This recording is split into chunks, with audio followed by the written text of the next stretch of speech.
সাত সকালে ছড়ালো চাঞ্চল্য। ডাক্তারের চেম্বারে ঢুকে পড়ল বিষধর একটি সাপ। সাহসিকতার সঙ্গে সাপটিকে কৌটোবন্দি করল এক যুবক।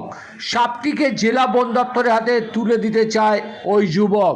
শনিবার সকালে এমনই ঘটনাটি ঘটেছে দেগঙ্গা বাজারে আমিনপুর ভাস্কিয়া রোডে লাইফ কেয়ার মেডিকেল ডাক্তার চেম্বারে।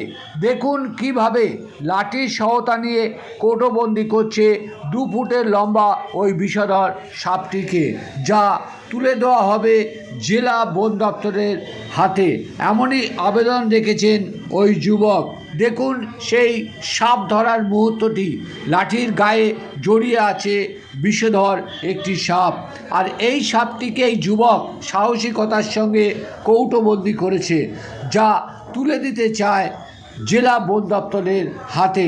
দেখুন সেই মুহূর্তের সেই ভিডিও, ভাইরাল ভিডিও।